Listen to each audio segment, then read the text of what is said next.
तो ये डैम्स और जो बड़ी बड़ी योजनाएं हैं ये सब खतरे में आएंगी, और इसके साथ जो ह्यूमैनिटी, जो उत्तराखंड की जनता है, उसको भी बहुत प्रॉब्लम्स होगी। तो मेरा इतना ही कहना था। धन्यवाद। ठीक है, वापस आएंगे आपके पास। शांति प्रसाद भट्ट जी, यूकेडी के प्रवक्ता हमारे साथ जुड़ चुके हैं। शांति प्रसाद जी, आपका भी बहुत बहुत स्वागत है। क्या कुछ कहना चाहते हैं? पंप स्टोरेज प्लांट को लगाने के लिए जो भागीरथी की अवरोध धारा को रोकने की बात कही जा रही है, उस पर क्या कहना चाहते हैं?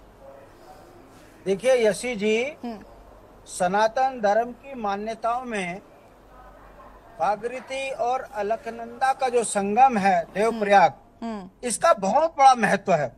ठीक है। सनातन धर्म की मान्यताओं में यह कहा गया है, यदि दो धाराओं का मिलन कभी रोका गया या रुका तो बहुत बड़ा अनिष्ट होगा।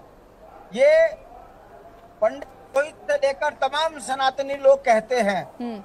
ऐसे में भारतीय जनता पार्टी का जो वर्तमान शासन काल है, इसमें एक चीज बड़ी स्पष्ट हो चुकी है कि ये धंधे के चक्कर में तमाम भारतीय मान्यताओं के ऊपर कुठाराघात कर रहे हैं।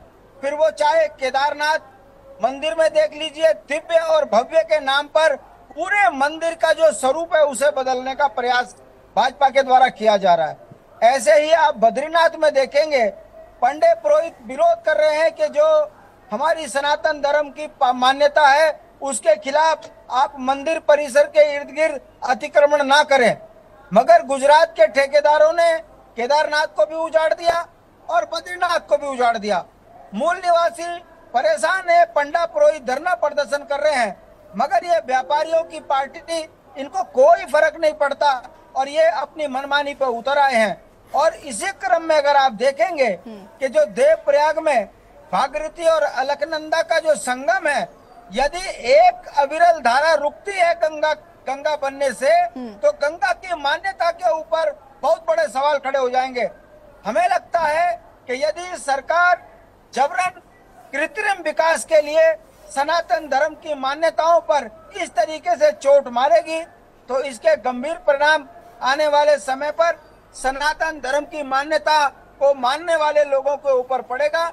और जिस तरीके से पंडित पुरोहित इस चीज पर विरोध कर रहे हैं, ये बताने के लिए काफी है कि 10 सालों में भारतीय जनता पार्टी ने एक धर्म विशेष का नाम ले लेकर सनातन धर्म की तमाम मान्यताओं पर कुठाराघात किया है। ठीक है, ये उसी का परिणाम है। वापस आएंगे आप जोत सिंह जी, आपसे जवाब लेंगे, लेकिन उससे पहले हम महंत शुभम गिरी जी का रुख कर लेते हैं। महंत जी, बहुत ज्यादा विरोध हो रहा है, हालांकि अभी यहाँ पर जैसे जोत सिंह जी कह रहे थे कि ऐसा कुछ नहीं होगा और इसे समझने की जरूरत है, या इससे हमें लाभ होगा, हमें ये समझने की जरूरत है, तो फिर विरोध किस बात का?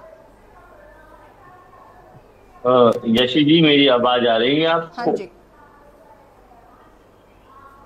यशी जी, हेलो। जी जी, आपकी आवाज आ रही है, आप अपनी बात को पूरा करें प्लीज। हाँ यशी जी, सबसे पहले तो मैं आपको बताता हूँ, जितने मीडिया पैनलिस्ट बैठे हैं सबको मैं प्रणाम करता हूँ, चाहे कांग्रेस के हो, चाहे यूकेडी के हो, चाहे पर्यावरणविद हो, और चाहे जोत सिंह ऋषि हो। हमारा तो पुराना नाता इनसे रहा है और 2009 से मैं इनको जानता हूँ, और जब एक ब्लॉक प्रमुख थे। तो लेकिन मैं ये कहना चाहता हूँ कि जब टिहरी डैम की स्थापना हुई, टिहरी डैम के साथ साथ आपने देख लिया टिहरी डैम में ही इन्होंने मालदीप बना दिया, टिहरी डैम में ही रेस्टोरेंट है कई जगह।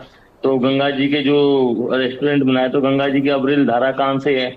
ब्रिगंगना और भागीरथी, दो सहायक नदियों को मिलाकर टिहरी डैम की स्थापना की गई। जोत सिंह बिष्ट जी ने कहा कि 88 गांव को गुजारा किया गया, 12 कस्बे और एक टिहरी शहर को जो मतलब स्थापित किया गया। लेकिन देवप्रयाग से जब भागीरथी और अलकनंदा का क्रम होता है तो माँ गंगा जी बनती है, और माँ गंगा जी हरिद्वार, ऋषिकेश, बनारस इत्यादि जगह जाती है। आपको याद होगा 1913 में पंडित मदन मोहन मालवीय जी ने हरिद्वार के तीर्थ पुरोहित के आग्रह में जब अंग्रेज सरकार ने गंगा जी को किया था, हर की पैड़ी में अंडरग्राउंड गंगा नहर बना रहे थे, तो उसी समय हर की पैड़ी में गंगा जी की थोड़ी धारा छोड़ी जाती, क्योंकि 7 धाराओं से छोड़कर हर की पैड़ी में गंगा जी हर की पैड़ी बनी हुई है। तो उसके प्रकार उन्होंने भागीरथी बिंदु से फिर गंगा जी को छोड़ा, तभी गंगा जी का श्रेय महामना पंडित मदन मोहन मालवीय जी को लाया जाता है। और आपको याद भी होगा, आपको करवाता हूँ कि हर की पैड़ी से लेकर कानपुर तक जो उत्तरी गंगा नहर बनी है, कर्नल प्रोवी कौटली ने बनाई थी उस समय, 1854 के समय स्थापित की थी। लेकिन आज तक माँ गंगा जी के जो नाम पर आस्था पर